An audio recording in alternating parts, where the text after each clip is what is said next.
Startup companies in agriculture, what are they coming here to do? What do they want to do? What are they spending their money on? And where do they see the future going? That's what we're talking about in this episode of The Business of Agriculture. Are you looking for productive efficiencies in growing higher yielding, better performing crops? NewFields Ag provides a complete portfolio of biological products focused on you, the farmer. Visit NewFieldsAg.com for more information to help you farm better.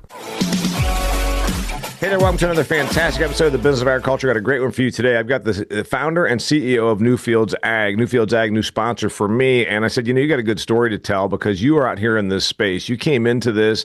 The guy has worked for Cargill and he's worked for CPS. He's worked for all the bigs and he's an entrepreneurial guy and he's almost exactly my age and he's been around the block a couple of times. I'm like, why are you doing this? And what do you want to do? And where do you see the future going? And that's why this is a fantastic topic because there's still a lot of innovation in this space.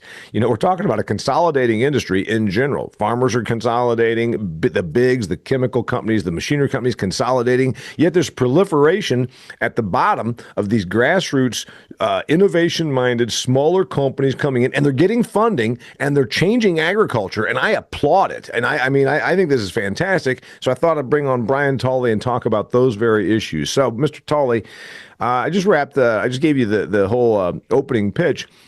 We're a consolidating industry. Farmers getting bigger, fewer of them. Machinery companies, bigger, fewer of them. Machinery itself, bigger, fewer of it. Big chemical companies went from 8 to 6 to 4.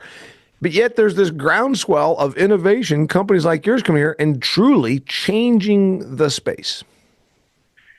Damian, first, thank you for the opportunity to talk about this. It's been a really innovative thing for us as we've looked into this to answer questions from a little different light. There's, like you said, there's a lot of companies out here of small size that are willing to go out and risk the capital that they have to answer some questions that the farmers are asking too. How do I be more efficient at what I'm doing? Because it's not like we have unlimited funds at any level of this industry anymore. We're making ourselves be more focused on how do we do this job we enjoy doing and treat it like a business. We're in ag because we love agriculture. We love the systems involved with it, but how do we become more efficient in those? And what we've seen in the space with NewFields Ag that started this as a startup, we said, okay, there are things out there and our dealers are asking us to answer some of these questions about what is a biologic? What's a biotech? What does it mean to be able to deliver a micronutrient in a different place at a different time? And can we do those things so that it falls within a system that I'm doing things on my seed already? Can I do things in the planter box? Can I do stuff in furrow? Can I do a foliar application?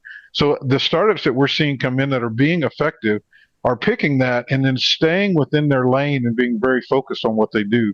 And that's where we at NewFields Ag have tried to do that as well. So there's more than 2,000 companies that are doing biological stuff, and we can get into all that, but there's a bunch of other stuff. The tech, I'm excited about it. When I bump into people, I live half the year in the suburbs of Phoenix. I'm around non-ag people, and they ask me about the ag space. Well, I heard that farms aren't making any money, or I heard that farms are going broke. I'm like, well, that's not necessarily true. It's true that they're not making a lot of money right now, but it's not like, they're all going broke. Well, I heard this. There's a lot of people that wouldn't realize the amount of innovation that's happening in this space. And, here you are. You came from the bigs, and face it, not being mean, they are not innovative. They are there. Once you become a conglomerate, you buy innovation. Sometimes you don't innovate. They can talk about how they have R&D at Cargill or at the big chemical companies. I call bullshit on that. The innovation happens at your level and at somewhere between my garage and the company of 33 people. That's where the innovation happens. Give me a perspective on that, having gone from big to little. Yeah, the reason that we did this is that about 12 years ago, when we started looking at this space and trying to figure out exactly what you needed to do, we looked at the existing systems on the farm that the farmers were using to plant crops, to grow crops, all the way up to the harvest side. And then now, after they even harvest, looking into stock degradation and soil remediation, those types of things too. What could we do within those spaces that would make the farmer more efficient? How do we do that? How do I get you something that's going to increase your net revenue per acre so that you can grow with that? And you're right. Within a big company, having worked for some of the bigs, you can watch really good products go in there and die and get shelved and get pushed way back because there's not a champion for it, or there'll be another thing that gets it. Oh, well, if we do this one, we'll get a little more margin in our pocket, but the farmer doesn't see any of the benefit. Well, more importantly, the bigs get very comfortable at operating on economies of scale and having market share. And then as long as they can just keep going out and selling pallets of the same crap and truckloads of the same stuff. So the innovation that we're talking about, all right, and I want to talk about your product specifically. Let's just talk about that space. Seed treatment. Okay, I think when I'm a kid growing up in the 70s, I know that I opened a bag of seed corn. It had some stuff on it. It was not yellow. It was purple. I'm colorblind. It might have been blue, but I think it was purple. And so it had some stuff on it. But the stuff we're putting on 40 some years later is, it's like comparing, medical treatment by leeches to medical treatment today. Talk to me about just seed treatments. In the seed treatment space, what's really been innovative is to watch the ability to put a seed treatment on the seed that will stimulate that particular crop to perform a certain way, so that you will see germination increases. You will see the fact that the plant will respond and give us more root development, give us stronger root development, give us cold tolerance, give us the ability to be able to handle heavy rains early, or be able to metabolize soil conditions from herbicide activity that's carryover. All those things are in there because the seed treatment itself. Polymers are better. The inclusions are better. The fact that you've got now bionematicides, biofungicides, biopesticides that are being able to be included in there, so you don't see the energy burn that a plant would have to take to be able to germinate, because that bio side of it is actually there to help metabolize what's there and help the plant grow faster. And so that's been a big piece of it. Okay. I know that maybe you saw this also. This has been kind of amusing to me. The people in the Doge, now making our government more efficient, did an illustration, and they took a floppy disk. And some of us that are your age and my age remember a floppy disk. The young people listening to this, Google floppy disk. It's what we used in computers, 30 years ago, right? To store information. And then they held up a thumb drive, which is still not as current of technology. I mean, hell, we've been using these for 10 or 12 years, right? And they said you can put, a million floppy disks on one of these, and this isn't even the most current technology. I start thinking that way when I think about where we are on agricultural innovation.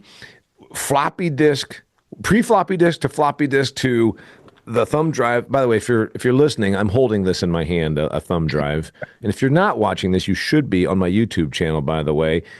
Yeah, you can catch my Business of Agriculture show on all of the audio platforms, but you know what? I want you to also check me out on Acres TV and on YouTube. Go to YouTube, type in Damian Mason channel, hit subscribe. It doesn't cost nothing. Anyway, that's where I think we are. Like, it seems almost too good, Brian, to be true that you could sprinkle some pixie dust on a hopper box, on your planter box, and it's almost like trying to pretend that, wait a minute, you're telling me that there's 9 million Gettysburg Addresses worth of information on this thumb drive right here? I don't know, man. Well, that's what we're asking the buyer to believe, but it is real. We can put this trace amount of stuff on a seed kernel, and a damn seed kernel, we know how big it is. It's a kernel of corn, and it has this effect. Once it goes in the ground, it sits there for 2.5 weeks before it germinates in many cases, and then it still has an effect. It is somewhat difficult to get our heads around, I think. Completely agree with you. But remember, the biggest thing that we're seeing is that there are more planters being sold in the U.S. without liquid systems on them than there are being sold with liquid systems, right? And so there's got to be something in there to help get that technology into that space. What we've done is now gone from per foot of row application to that 1/4 inch of that seed application. So whenever you put it on there, the plant doesn't have to go look for it. A lot of times whenever you start looking at including technology and you put it into a liquid delivery system, even if it's in a 2x2 system, laid alongside the seed, the plant's still got to germinate and have enough energy to go get to that before you see it. What we're seeing now with these new technologies, because of the research that's been done that's brought into ag, in agriculture, we're either on the front end of technology and they take it somewhere else and make $1 million with it, or we're on the back end of it. Well, fortunately for us, about the time we started up with NewFields Ag, we saw this surge in people looking at what makes a biology work. Which ones are focused? Which ones are generally going to help the root and rhizosphere? Which ones are going to help the seed germinate? Which ones are focused on corn, beans? Which ones are focused on some of the pulse crops? All those different things matter so that we can help them grow, because you want to be more targeted with your dollars so that you can see that investment goes in there. So we've seen the ability to make sure that AI stays on the seed coating. It's either a seed treatment or it can be a planter box, additive as well. You get that in there because you want to have the ability to continue to multiply those things out. Because exactly like you said, the inclusions of this material at a rate that is, there's no way that'll work. Then you get to looking at the seed treatment itself, that the stuff that you're talking about that we saw in the early 70s. There's a lot of colored water that got sold, right? I mean, there's a lot of seed that didn't have a lot of active in it. But whenever you get to looking at the milliliters of material that's included in a seed coating to treat 80,000 kernels of corn or 140,000 kernels of soybeans, any of that, it's not a lot of active in that liquid. We just assume because it's all colored that there's a lot of active ingredient on that seed. There's not. And so whenever we start talking about putting in technology on the seed, we can be very specific in that delivery mechanism with it. And the carrier matters, right? What you're putting it down with matters, and it matters on the efficacy, and it matters on the CFU count that eventually gets into that rhizosphere and onto that seed. You spoke about the colored water back in the old days. There is still a tremendous amount of skepticism. And you and I get excited. I don't completely geek out about it, but about this stuff that's coming to ag and technology, and then biologicals, and also the funding. And I want to talk to you about the funding here in a little bit too. But I want to get into this thing about what's real and what's not, because let's face it, there's a lot of, and there's bound to be some stuff that is, there's some charlatans, there's some turds out there. I let you make the pixie dust statement and didn't comment on that, but I will comment on that. I want you to. All right. Hey, speaking of pixie dust, you know what? There are proven products out there that do have a bionutrient component to them, and Redox is one of those companies that clearly must be doing something right. They've been around for 31 years. That's right. They're in their 31st year. Redox, I'm wearing their hat right here on my head. I was in their headquarters just last week in Burley, Idaho for the second time. Very impressive. Got a greenhouse going on, talking about how to help production agriculture reduce nutrient applications. This is a huge thing moving forward. It is going to be incumbent upon agriculture to reduce nutrient applications. Look at the Lake Erie watershed and the algae bloom. Look at the situation in Iowa right now, this very minute. Look it up. Des Moines River watershed. Scrutiny coming to the second biggest agricultural state in the union, Iowa. So if you think it's not coming to all of agriculture, you're putting your head in the sand. Don't do that. Companies like Redox have products to help you reduce your nutrient application, your applied nitrogen and phosphorus in particular, because those are absolutely under the gun on scrutiny, and it's going to be a big topic. I've been talking about it a lot. So you know what? Go to redoxgrows.com to see how they have biostimulants that can help you maintain your plant charge balance and get the most out of the fertility that you already have and not sacrifice yield. All nutrients have a positive or negative charge. Maintaining a charge balance allows your plants to focus on yield and quality with improved performance come harvest time by absorbing the nutrients that are already there. Again, go to redoxgrows.com. All right, pixie dust, biologicals. I just talked about my company there, Redox. There's a lot of stuff out there, and a lot of it came about in the last few years. Some of them are getting absorbed by the big companies. Again, we talk about big companies buy innovation. They don't generally make it themselves. I'm sorry. The big company people listen to this, you better admit that. That's true. Google's had, I will go away from ag. Google, Brian, everybody thinks they're my buddy works there. He's like, oh, they think we're all laying around in beanbag chairs and like playing ping pong and coming up with brilliant ideas. He says, let me just tell you something. Google has had one really damn good idea. One, and it was search. He's like, anything that they've had that looks innovative since then, we bought. Yep. And that's what we see in this space. Whenever we start looking at products to bring into our portfolio, we start looking at years of data.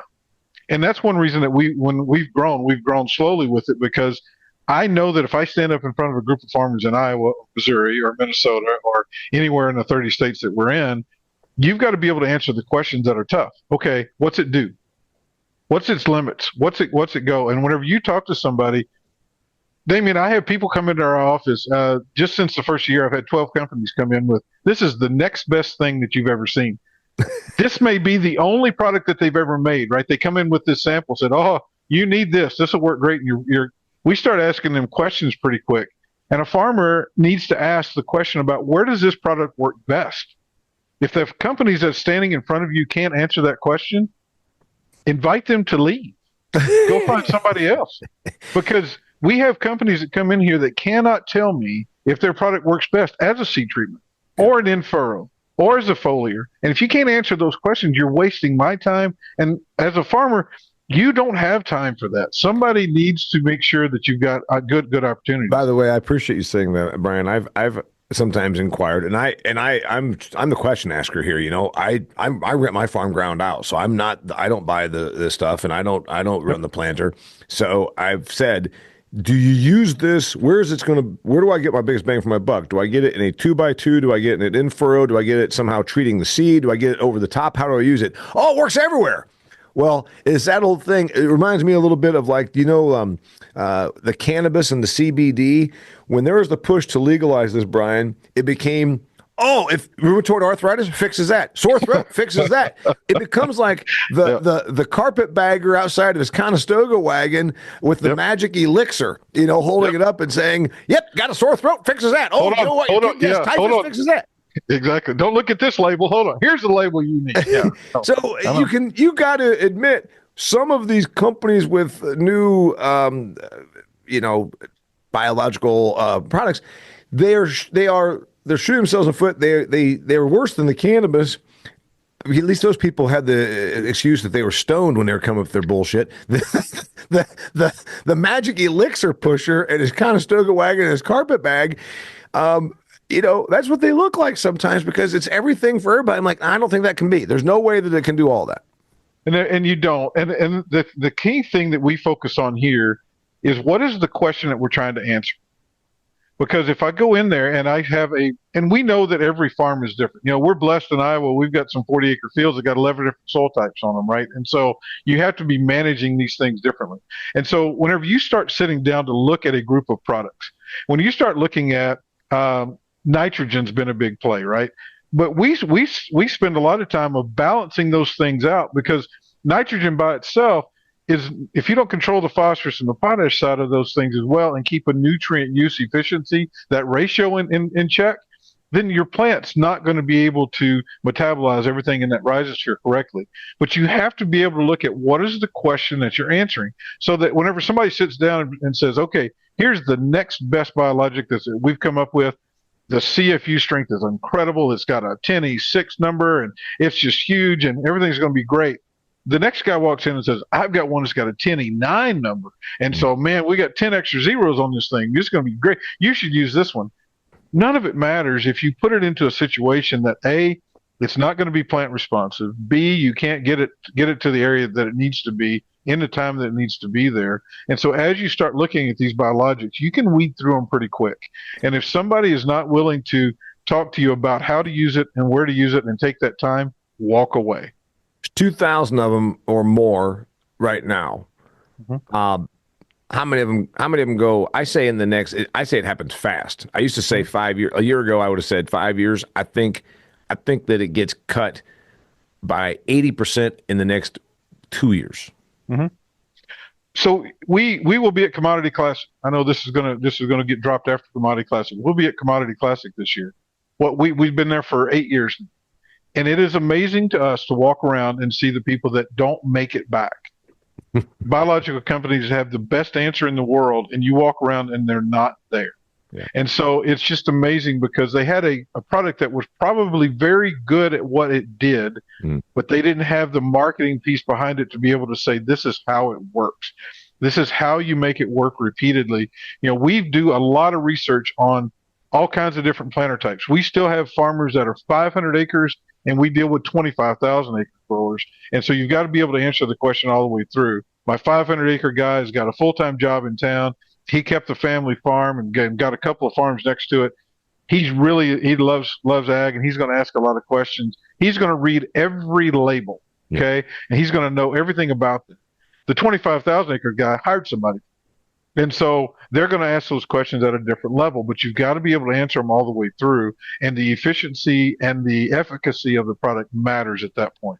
And so whenever you start looking around at how to do these things, it all gets back to what is the question that I'm trying to answer? And if I'm doing that, what's the most efficient way to get that done? We've talked a lot about the biological space. Let's get away from that. About you said something, a couple of things, and I want to go down the first one about efficiency. You've continued to talk about making it more efficient. I recorded an episode and I put out of the business of agriculture, so I invite you listeners or viewers to go and check it out. And I said, when efficiency gains aren't enough, and I'm not being mean, but remember, those of us, I've been in this space for a long time. Both of us sitting here have. Yep. Most every new innovation, actually almost not most, every new innovation has been about increasing efficiencies.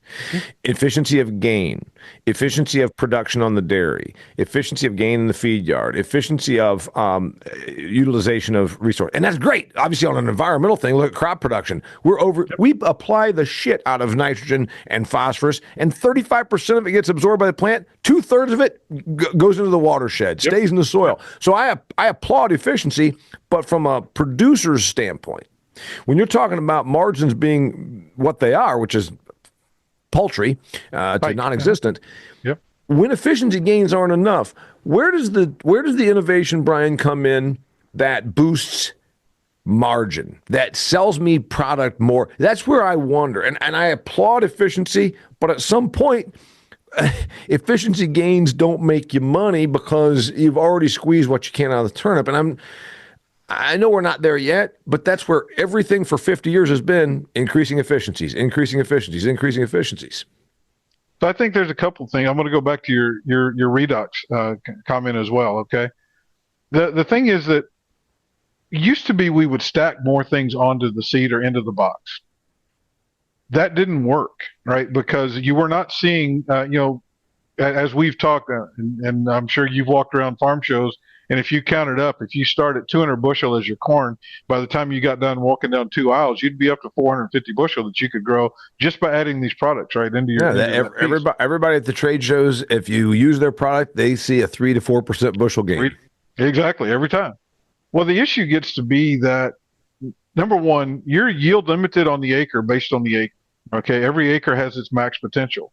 And so whenever you start looking at how does it make money, it's not an efficiency piece. There is a break-even cost. And unfortunately, there is still a large percentage of the growers out there, and it doesn't matter size, that can't tell you what it costs to produce a bushel of grain, whatever that grain is, or a tonnage yield on hay or whatever it is.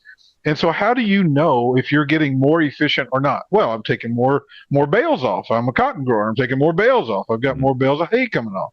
Yeah, but is that really better, or did you spend so much money that you'd have been better doing 2 less bales per acre because you just didn't see that return? And so whenever we sit down with people and start looking at that, the key is to talk about what is the goal of what you're doing. We can chase gross. Everybody can chase gross. And the reason you hear everybody saying, hey, you do this, you'll get another 5 bushel. Because they know as farmers, we want 400 bushel, buddy. That's what we're going to hit. And that's not the way you need to be. That's not the business model you need to be looking at. And that's where we see it's not the efficiency number or conversation is an easy conversation to have. The tough one is to say, okay, we have products that will help you in the biological space now that will help you use the nutrients that are in the soil that are bound up more and make them more readily available to the plant. Okay, now that's something that's changing the game. That's something we can talk about. So I've already applied this, or I've already got my organics gone from 2 to 2.5. How can I capture that? How can I make that be more efficient for me? That's the piece that we're after. So your point is that we continue to sell efficiencies and bring technology to create efficiencies because you think that that's the one thing that the customer will react to? That's what they hear. Yeah. That's what they hear. And unfortunately, it's not. If we are continuing to farm the way Grandpa and my dad did, we're going to be going backwards, and our neighbor will end up farming our grounds shortly. because with the changes that are happening in agriculture, we talk about it just in the business of ag, no pun intended to your show, that we get to looking at that piece of it. As you start looking at all the features that fit into them, if you don't continue to innovate on your farm, I've got friends around here that every year over the last 7 years, I've been working with them and told them, you need to have 10% of your farm acres that you're trying something different on. I don't care what it is. I'd love for it to be my products, but I really don't care what it is. You need to be doing something, whether it's tillage, whether it's planting date, whether it's crop input, whether it's changing the timing of the application, whatever it is. Because if you don't, you're going to miss an opportunity and you'll be a year behind somebody else that's doing that.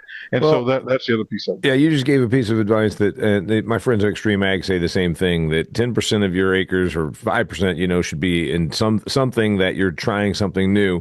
But then they also think about the efficiency. You talked about cost of production. That's an interesting thing.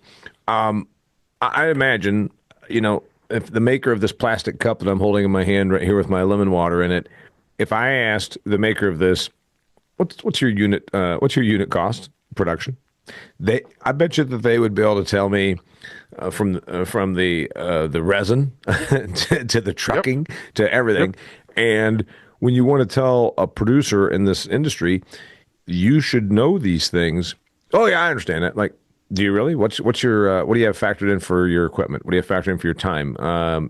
They know what the cash rent is because they've been bitching about that with their neighbors about how much they're paying cash rent, but they don't know a lot of the other costs of production. I think that's a key thing. I want to get into where we teased this as about startups, and I want to talk about some of the things. I want some of the stories from the startup guy. Before I do that, I want to tell you about another startup company that's been around for a couple of years. They're called Grip. They actually just won a nice award about innovation from Farm Bureau. You can check it out, Grip, GRIPP.ag. If you are in a agricultural operation, if you run an agricultural operation, if you're that 500-acre farmer, this may not be for you, but if you have employees, if you're a larger scale business and you have a bunch of employees, you need something like Grip. It's familiar chat-like interfaces loved by farmers. It's a technology basically to help you communicate and keep your operation running smoothly. It's a chat-like interface that's loved by farmers. It's so simple. Even your your flip phone toting grandpa will ask for one on his iPhone. It's got automatic Spanish to English translations and picture capture. Farmers across the country are ditching their handwritten notes and they're texting for Grip. If you're using Post-it notes and texting and you've got a bunch of employees, a lot of things are going to drop through the cracks. So go check this out. You can keep your critical knowledge and your conversations on your farm, on your agricultural entity, on your agribusiness operation at your fingertips. You do not need an app. You do not need a password. It is very easy to use. Get a grip on your operation this spring. New subscribers get 20% off with code Damian. That's my name. Look it right here behind me. Damian20 at grip, GRIPP.ag. Go check it out. Did you get outside money? Did you say, I'm going to come up with this biological product that's going to be sprinkled on seed and it's going to help, it's going to be easy? First off, it does help. Your product, your pitch is, it's easy. You go out and put it on the seed in the seed box, right? That's one of your main products. Okay. Correct. So you answered the issue of it's easy to use. You answered the thing of what's it do? It helps. It helps germination and it takes the plant to the next level, right? And that's the pitch, right? Yep. Yeah, it gets it started. Whenever we started, I've got no 401k left, Damien. So you really need to sell a lot of product for me. So, so you did not get outside money. Nope, we have no outside money. We've done this. Did you buy the innovation? Did you come up with this, Brian? I own the patent. I did it myself. So you came up with the product patent, and you said, I've worked for these big companies. I've been in this space, for my whole career. I know that this is something that's going to work. It does work, and I'm getting behind it. And you self-funded.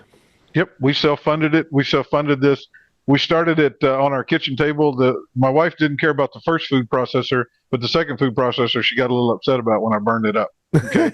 So we started this process from the beginning, and it started because I owned a trucking business at the time. We were helping farmers load their planter in the spring, and we always got the really fun job of putting talc and graphite in. So we started from that side of, there's got to be something better than this. There wasn't. We kept innovating to get to where it is now. Our big thing was we made the assumption that the average person, and I'm not going to say farmer because average person, can deal with information at higher than the 6th grade level. They cannot. And so we did not market and sell our product correctly in our first couple of years.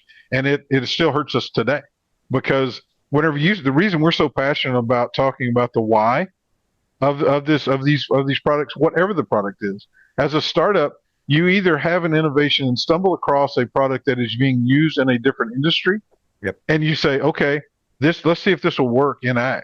And we've got that. We've seen those things happen as well. And what we did is that we started looking at, okay, can we use corn stover? Nope. There's a reason they put corn cobs in outhouses years ago. They draw moisture really well, and it did the same thing whenever we put it in the planter box, and it gummed stuff up. By the way, if you're under the age of 30, you're going to Google corn cobs and outhouses. So that even is a reference. I mean, some of us still had a crazy old grandfather.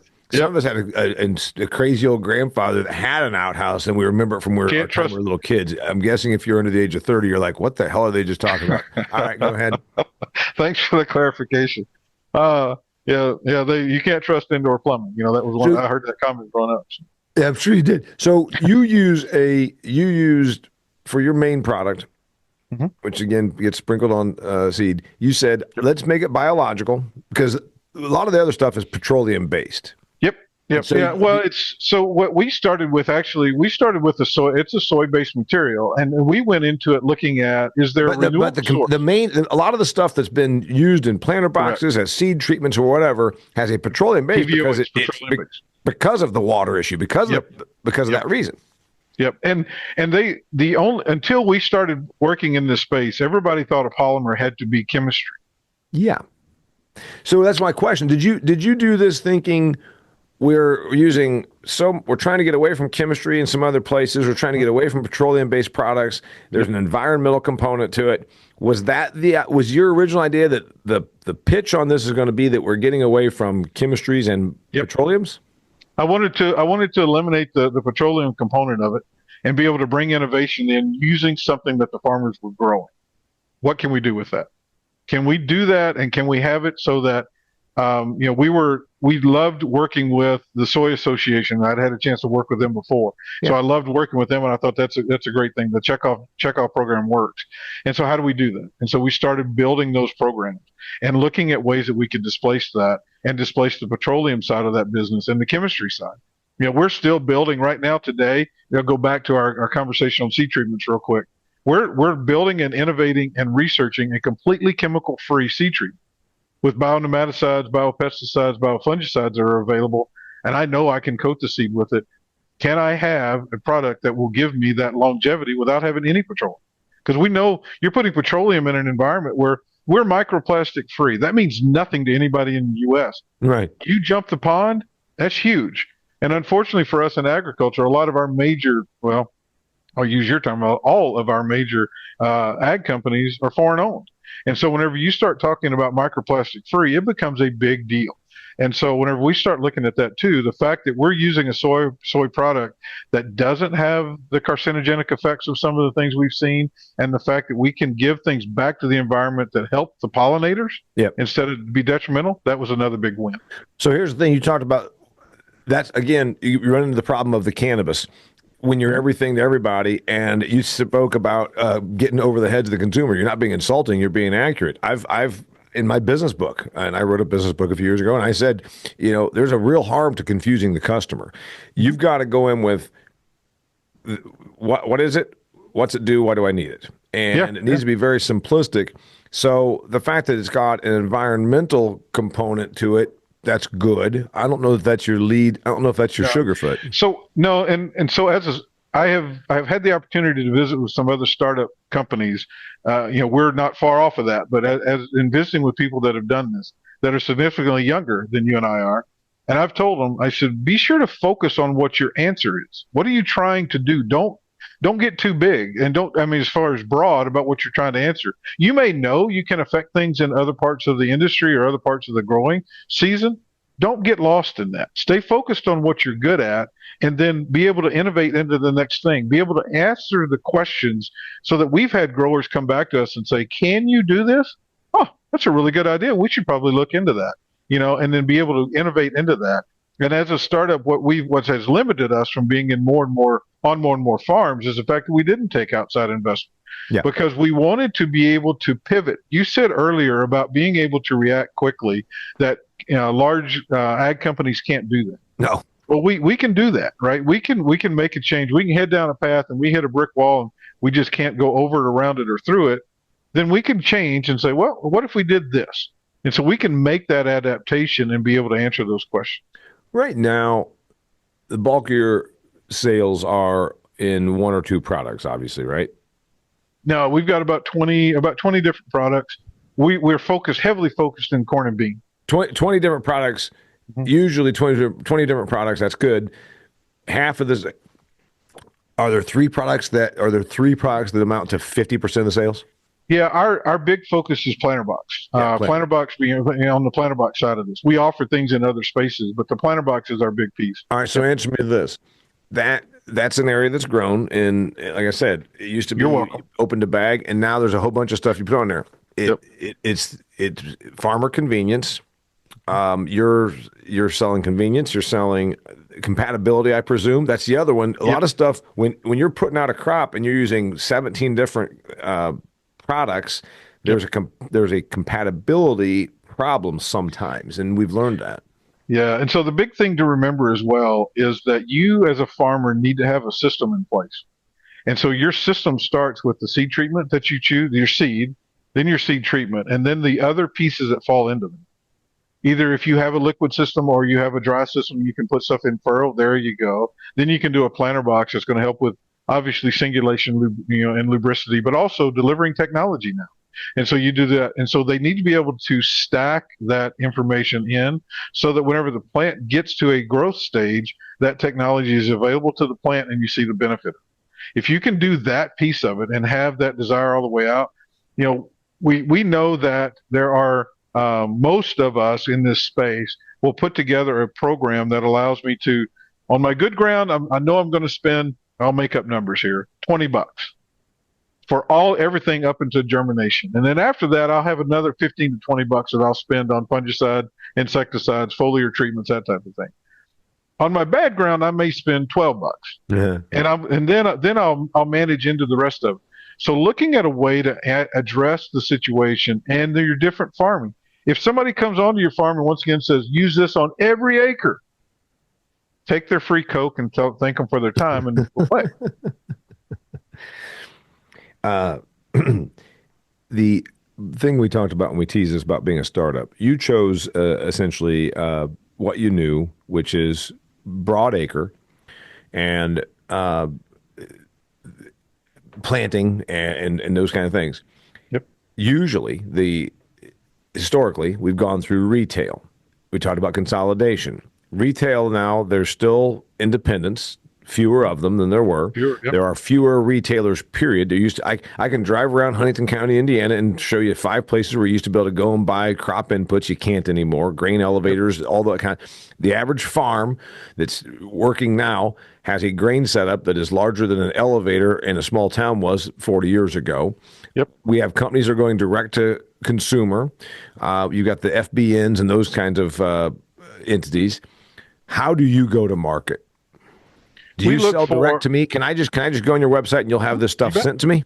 Yep, you bet. You can go right on our website and order it right there, and we'll process the order out and have it out. Did you do that because do you not need retailers, or do you think that they wouldn't, or do you think that they wouldn't shelf you because they've already got the thing we talked about? They already sell their ag retail has their normal 12 products that they sell the hell out of, and what was the thinking on that?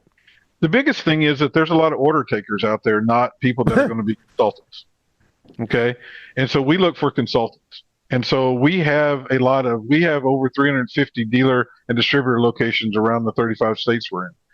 But what we look at is people that will do a consultative approach with that and help the farmer answer the next question.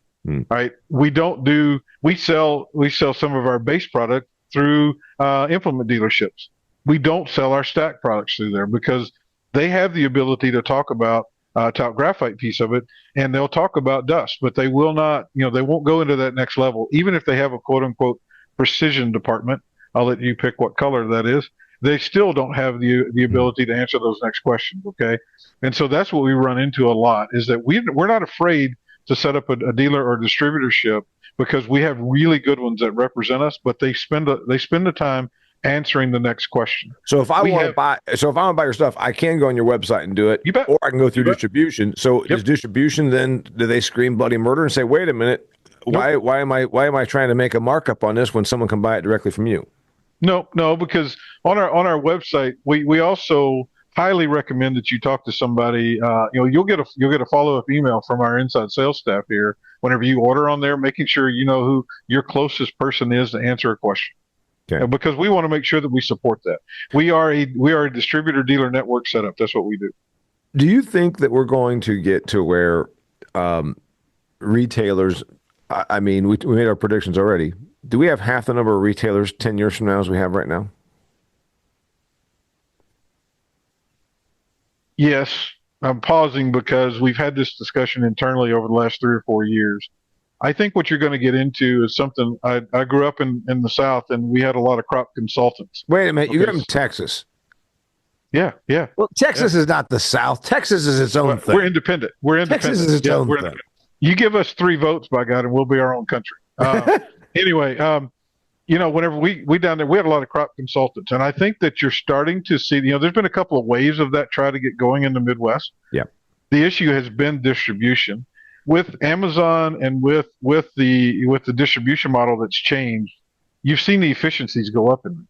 Yeah. The issue gets to be that with these technologies, you have really smart people on these farming operations, as you talked about the consolidation of farming. Yep. There's really smart people in those organizations that know how to answer those questions. They've got agronomy backgrounds that are stronger than mine, and they're willing to go out there and they can answer really good questions. What we bring and what I think that you're going to see from that consolidation that still happens goes back to your nutrient use efficiency comments you made, that as we start looking at ways to be more strategic in our application of the NPKs of the world, the sulfurs, those types of things too, and the micros, I think that's going to drive how far you're willing to transport dry materials to get that product done, or liquid, either one. And so I think that's going to be a driving factor of that, is there an area of the country where we need to have somebody every 25 miles that services it? Because now we're not on an every year application. We're not doing our plow down application in the fall and flipping that dirt over. We're doing that because we're managing it. And, on the technology side, we have a piece of technology. You can walk out in the field and scan a leaf and be able to know exactly what that crop needs and not have to kill the leaf or send the leaf in to get testing. And that within 10 minutes of taking that scan. And so you can be much more timely in your application. And that's where I think we're going to go, Damian, is that piece of it, to be more efficient with that inclusion. Yeah, I tend to agree with all that. And then when we're talking about the startup situation, this space I talked about nutrient applications, a big thing right now. I think that it's being addressed, and I don't see anything that's. I think that is one of our more pressing needs, to be honest with you. Nutrient quality of food and nutrient reduction of application. We're over applying nutrients to get under nutriented food. I really believe that. So I'm not going to get political, but we'll talk about some of the things that have happened. Whenever you start looking at nutrient density of food, and you start looking at the way that our USDA programs have been set up for the last 25 years, they have been pushing us to areas of the country produce certain crops and do it well. And so whenever you start looking at that, you can look at the processing facilities that are no longer open.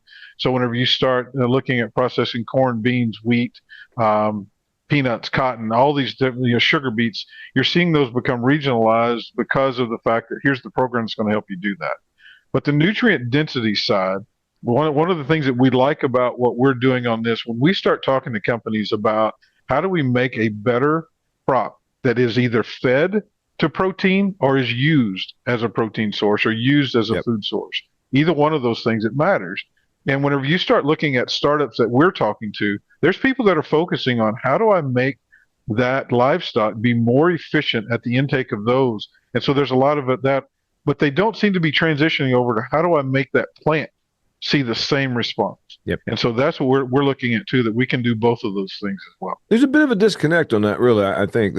And so you're seeing what I'm saying, that we apply the hell out of nutrients to grow crops. More, like I said, we put out 2/3 of what we put out doesn't even get into the plant. Yes. And then we worry about as much yield as we can, but not as much nutrient as we do in the crop. And then here at the end, we've got an unhealthy customer. Yep. And again, we're not getting political, but it's a reality. Look at America. Yep. Yep. We're not as healthy as we should be in the year 2025. And Yep. and so there's this disconnect of nutrient in but nutrient out. And I think that's the shall I say it's our new frontier. The thing that I agree with you. Let me start with there. 20 years ago, was sitting in some meetings at the time with a company and listening to them talk about how they were going to be consolidating the industry. They happened to be a green shade of a company, and they were talking about that they were going to be consolidating some industries in Iowa. At the time, there was 25 different dealerships, right, listed on the back of the Iowa Farmer Today. They told us that within 5 years it would be down to 15, and within 10 years it'd be down to 10. And right now you're looking at that kind of a scale back. What that's done, though, is it has made people become more efficient at how they do those things. And I think that whenever you start looking at the industry as a whole, that we've always talked about, farmers inherently have a pride in producing the very best crop they can produce, very best crop. Unfortunately, the industry pays them for number 2 corn, and we deliver number 1. Yeah. They pay them for number 2 beans, and they deliver number 1, because, my gosh, I can't deliver that's all that FM in there. I got to get all that out of there. So we go to more expense. And the industry, having been on the grain elevator side of the business, we love it. You bring us number 1, I'll buy the crap from your neighbor that's number 5. I'll blend her together and send it back out again. But what we've lost as an industry as a whole is that nutrient quality piece of this. No question. And as we start doing that. Yep. So we've been talking about that a lot in the business of agriculture, and we've been talking about a lot of things that are moving forward, like we always do here. Been around for 8 years, and I'm trying to always be on the very cusp of what's the next thing. And I hope that you listen and view this for that very reason. Been talking about startups in ag, and more importantly about the crop inputs, if you will. And then we even had the question with Brian Tulley whether his product is a crop input or not. And he's been a great one to be on here. He's the CEO and founder of NewFields Ag. You can learn more. And by the way, they're a new sponsor here of the Business of Ag. We're happy to have them. If you want to learn more about their products, go to NewFieldsAg.com. And then also don't forget about my friends over at grip.ag, and then also redoxgrows.com. Check those 2 companies out. If you enjoy watching this, you know what? I got my new show, The Granary. It's a lot of fun. You can check it out. It's my on-farm tavern that my friends from Extreme Ag come over, and we sit down, have a drink, and we talk about cool things that are happening in agriculture, the personal, the professional, the whole gamut. So check that out also. Till next time, thanks so much for being here. Thank you for being on here, Mr. Brian Tulley. Thank you very much, Damian, for the opportunity. You betcha. Till next time, I'm Damian Mason, and this is the Business of Agriculture. Hey, sincere thanks for joining us here on another episode of the Business of Agriculture. I want to ask you, if you farm, are you looking for more productive efficiencies to grow higher yielding, better performing crops? Well, of course you are. NewFields Ag provides a complete portfolio of biological products focused on you, the farmer. If you want to learn more about the NewFields Ag product lineup, go to newfieldsag.com for information.